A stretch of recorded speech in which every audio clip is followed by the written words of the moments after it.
স্বাগত চ্যানেল 24 এর নিয়মিত আয়োজন বিভাগীয় খবরে। ভিন্ন রকম সংবাদ নিয়ে আমাদের এই আয়োজন।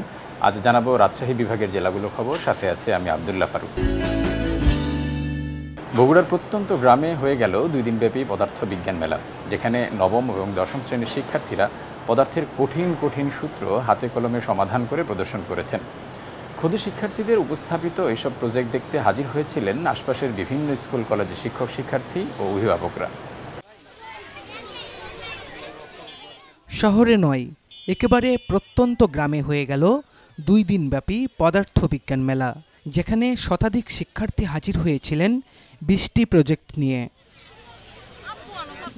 বগুড়ার শিবগঞ্জ উপজেলার দাড়িদহ স্কুল মাঠে আয়োজিত এই মেলায় ছিল শিক্ষার্থীদের উপচে পড়া ভিড়। আশেপাশের 4টি বিদ্যালয়ের নবম ও দশম শ্রেণীতে পড়ুয়ারা পদার্থের কঠিন কঠিন সূত্রের হাতে কলমে সমাধান উপস্থাপন করে মেলায় প্রদর্শন করেছেন। রোধের সূত্রের সত্যতা যাচাই, পরিবাহীর আপেক্ষিক রোধ নির্ণয়, নির্দিষ্ট দূরত্বে বিদ্যুৎ প্রেরণের জন্য তারের ব্যাস নির্ণয়, শক্তির নিত্যতা যাচাই, ট্রান্সফরমারের কার্যপ্রণালী ব্যাখ্যাসহ নানা বিষয়ের উপস্থাপন অনেকটা তাক লাগিয়ে দিয়েছে। আমরা বৈদ্যুতিক মোটর বানিয়েছি।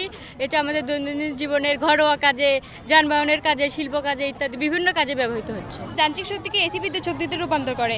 এটি যে আসলেই সত্য তা আমরা প্রমাণ করতেছি। আর্কিমিডিসে বুঝিয়েছেন যে কোনো বস্তুকে পানিতে ছেড়ে দিলে বস্তুটি কিছু ওজন হারায় বলে মনে হয়। এই হারানো ওজন এবং অপসারিত পানির ওজন সমান। আমরা এই সূত্রে প্রমাণ করতে এসেছি। মেলায় অংশ নেওয়া শিক্ষার্থীদের হাতে কলমে এসব বিষয় শিখিয়েছেন এলাকার ক্ষুদ্র ব্যবসায়ী ফরিদুল ইসলাম। উচ্চ মাধ্যমিক পাশ এই ব্যক্তি ব্যবসার পাশাপাশি প্রায় 2 যুগ ধরে পদার্থবিজ্ঞান নিয়ে গবেষণা করছেন। এলাকার নবম দশম শ্রেণীর শিক্ষার্থীদের বিনামূল্যে পদার্থবিজ্ঞান শেখান ফরিদুল। ছাত্রছাত্রীদের মুখস্থ না করিয়ে বিভিন্ন ডিভাইস ব্যবহারে উদ্বুদ্ধ করেন তিনি। ফলে সীমাবদ্ধতা কিংবা সরঞ্জামাতির অভাবে গ্রামের শিক্ষার্থীদের পদার্থবিজ্ঞান বিষয়ে ব্যবহারিক জ্ঞান অর্জন যেখানে একসময় অকল্পনীয় ছিল, সেটি আজ বাস্তবে রূপ নিয়েছে। কয়েক বছর আগে দেখেছি কয়েকটা স্টুডেন্টকে নিয়ে, আমি খুব আশ্চর্য হয়েছি যে তাদেরকে কঠিন কঠিন জিনিসগুলো যদি বাস্তবে দেখানো যায় তারা খুব সহজে এবং অল্প সময়ে তারা শিখতে পারে এবং সেটা তারা ধরে রাখতে পারে। এমনকি অনেক স্টুডেন্ট সেটা বাস্তব জীবনে এখনই প্রয়োগ করতে পারে। মেলায় শিক্ষার্থীদের উপস্থাপিত প্রজেক্ট দেখতে হাজির হয়েছিলেন বিভিন্ন স্কুল কলেজের শিক্ষক শিক্ষার্থী ও অভিভাবকরা। আমি মনে করি এই ধরনের কাজ আমাদের দেশে যে কোনো স্কুলে সরাসরি প্র্যাকটিক্যালি এই ধরনের ডিভাইস তৈরি করে যদি স্যারেরা দেখাতো তাহলে বাচ্চারা আরও ভালো শিখতে পারত। ওরা যে প্রজেক্টটা নিয়ে আসছে এটা ওদের সিলেবাসেই নাই, কিন্তু ওরা সেটা সুন্দরভাবে বুঝাই দিতে পারতেছে, আবার নিজেরা বুঝতেছে জন্য এই সুন্দরভাবে বুঝাই দিতে পারতেছে। এটা কিন্তু প্র্যাকটিক্যাল ছাড়া সম্ভব হইতো না। স্বল্প শিক্ষিত ফরিদুলের পদার্থবিজ্ঞান বিষয়ে অগাধ জ্ঞান দেখে বিস্মিত হয়েছেন সবাই। তাদের মধ্যে আছেন চট্টগ্রাম বিশ্ববিদ্যালয়ের পদার্থবিদ্যা বিভাগের সহযোগী অধ্যাপক ডক্টর কাজী মোহাম্মদ রাশেদ নিজাম।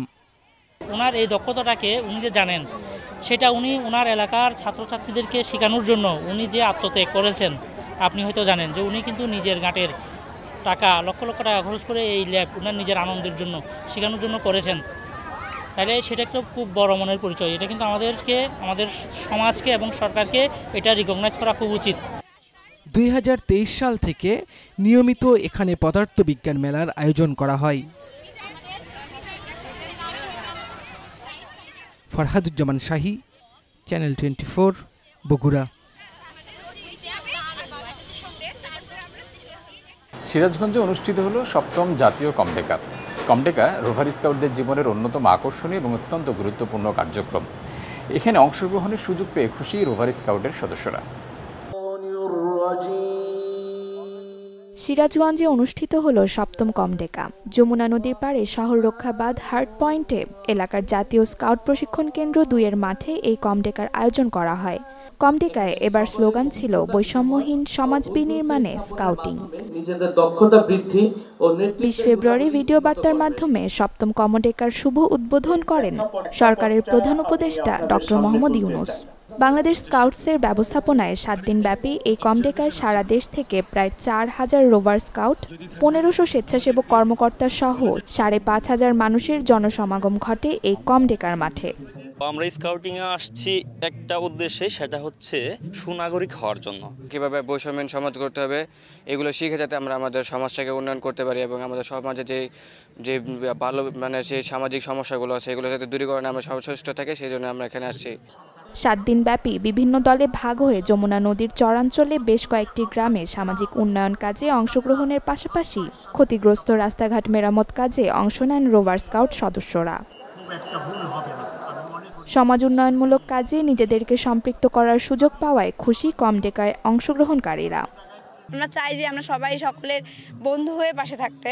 তো স্কাউটিংটা এই সুবাদে করি যে আমরা পরিবেশকে জন্য যেমন পেয়েছি তার থেকে অনেক সুন্দর করে রেখে যেতে পারি। আমরা আত্মমর্যাদায় বিশ্বাসী, আমরা নিজেরা কি পারি নিজেদের প্রতি নির্ভরশীল হতে শেখাই।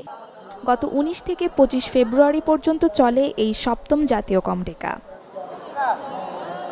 Desk report, channel 24।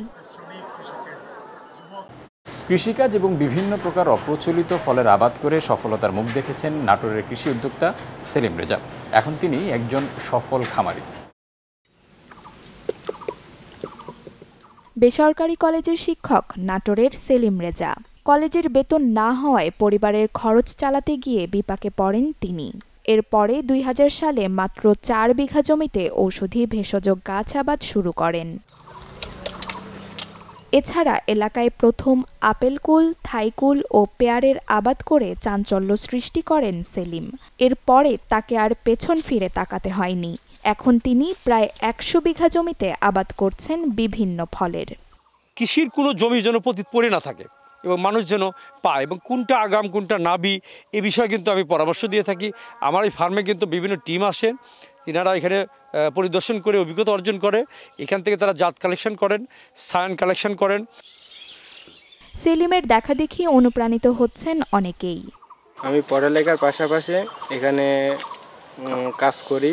ওষুধ পানি দেওয়া লাগে, এগুলো দেই, এই যে পানি টানি দেওয়া লাগে, এগুলো দেখাশোনা করি। সে নাটোরের জন্য একজন কৃষি উদ্যোক্তা, সেই সাথে তাকে দেখে অনেক মানুষ, অনেক কৃষক ভাইরা অনুপ্রাণিত হচ্ছে। সেলিম রেজার মতো এমন উদ্যোগী মানুষদের হাত ধরে এগিয়ে যাবে আগামীর বাংলাদেশ, এমনটাই প্রত্যাশা সবার। Desk report, channel 24। কি জাদু লাড্ডু ও খাস্তাতে? ভোজন রসিকদের পছন্দের শীর্ষে কুড়ানো বাজারের লাড্ডু ও খাস্তা।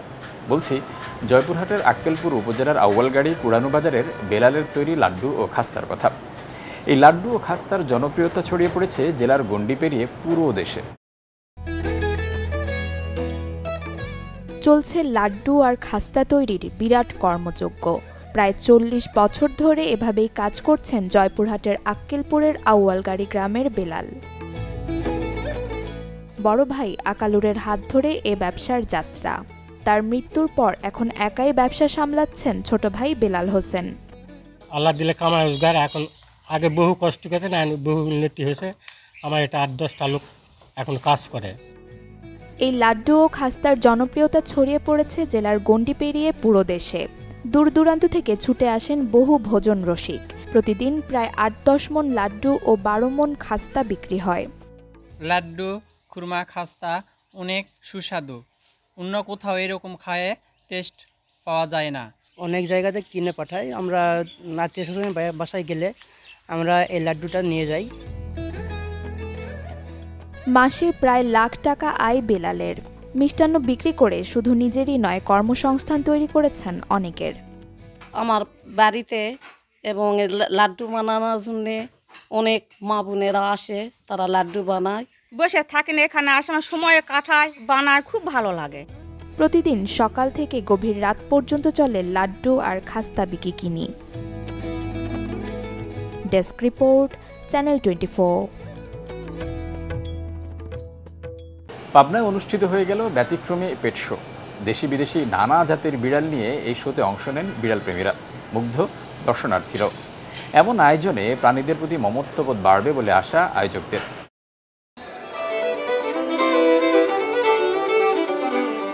সিম্বা, লুসি সহ দেশি বিদেশি নানা নামের নানা জাতের বিড়াল, তাদের আবার সাজানো হয়েছে নানান সাজে। এসব বিড়ালদের অংশগ্রহণে অনুষ্ঠিত হলো ব্যতিক্রমী ফ্যাশন শো। বিড়াল দিয়ে মজাদার খেলাও প্রদর্শন করা হয়। যার নাম পেট শো ও পেট প্লে প্রদর্শনী। এমনই ব্যতিক্রমী আয়োজনের দেখা মেলে পাবনায়। পাবনা সরকারি এডওয়ার্ড কলেজের শহীদ আব্দুস সাত্তার মিলনায়তনে শুরু হয় এ প্রদর্শনী। কলেজের প্রাণীবিদ্যা বিভাগের প্রাক্তন ও বর্তমান শিক্ষার্থীদের পুনর্মিলনী অনুষ্ঠান ফিরে দেখা 25 উপলক্ষে এ আয়োজন করা হয়। প্রাণীবিদ্যা বিভাগের বিভাগীয় প্রধান অধ্যাপক রওশন আক্তার বানুর সভাপতিত্বে কলেজ অধ্যক্ষ প্রফেসর আব্দুল আওয়াল মিয়া এ প্রদর্শনীর আনুষ্ঠানিক উদ্বোধন করেন। বিশেষ অতিথি হিসেবে উপস্থিত ছিলেন প্রফেসর আব্দুল খালেক। 7 দিনব্যাপী এই প্রদর্শনী দেখতে ভিড় জমাচ্ছেন প্রাণীপ্রেমী দর্শনার্থীরা।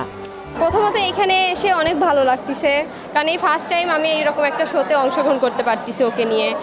আর ওর নাম হচ্ছে সিম্বা। মূলত আসছি পেট শো এনজয় করতে। পাবনা এডওয়ার্ড কলেজ কর্তৃক আয়োজিত পেট শো দেখার জন্যই আসছি। এইটা আমার বড় আপুর বিড়াল, তো ওকে সাথে নিয়েই আসা। তো এখানে এসে সবার বিড়াল দেখে অনেক ভালো লাগছে। মানসিকভাবে একটা শান্তি লাগতেছে, প্লাস মানে মনের মধ্যে একটা উৎফুল্ল কাজ করতেছে এবং এই ব্যাপারে আরও আগ্রহ কাজ করতেছে। প্রাণী বিড়ালকে নিয়ে এসেছি, ওর নাম মহারাজ পুষো। ও একটা দেশি বিড়াল, ওর বয়স 4 বছর। এরকম পেট শো আমাদের আসলে পাবনাতে সেভাবে হয় নাই, তো যখন দেখলাম যে এরকম আমাদের ডিপার্টমেন্ট মানে কলেজে এরকম হচ্ছে তো খুব ভালো লাগতেছে। আয়োজকরা জানান, আগে থেকেই নিবন্ধনের জন্য সামাজিক যোগাযোগ মাধ্যম সহ বিভিন্ন মাধ্যমে প্রচারণা চালানো হয়। এরপর নাটোর, রাজশাহী ও সিরাজগঞ্জ সহ বিভিন্ন জেলার অর্ধশতাধিক পোষা প্রাণীপালক এই আয়োজনে অংশ নিতে নিবন্ধন করেন। নিবন্ধনের প্রায় সবগুলোই বিড়াল। অংশ নিতে পেরে উচ্ছ্বসিত বিড়াল প্রেমীরা। ক্যাট শো প্রদর্শিত হচ্ছে।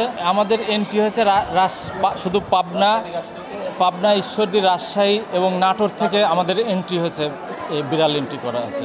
মূল উদ্দেশ্য আসলে প্রাণীর প্রতি ভালোবাসা।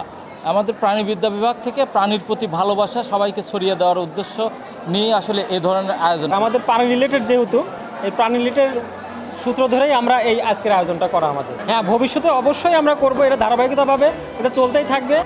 প্রাণীগুলোর স্বাস্থ্য পরীক্ষার জন্য এর সংশ্লিষ্ট চিকিৎসকও রাখা হয়েছে। এছাড়া সুস্বাস্থ্য, সাজানো ও মজাদার খেলা প্রদর্শন বিবেচনায় 2টি ক্যাটাগরিতে প্রথম, দ্বিতীয় ও তৃতীয় স্থান অধিকারী মোট 6টি বিড়ালকে পুরস্কৃত করা হয়। Desk report, channel 24। এই ছিল আজকের বিভাগীয় খবর। আগামীকাল নতুন স্বাদ ও ভিন্ন গল্পে আবারও হাজির হব, সাথেই থাকবেন।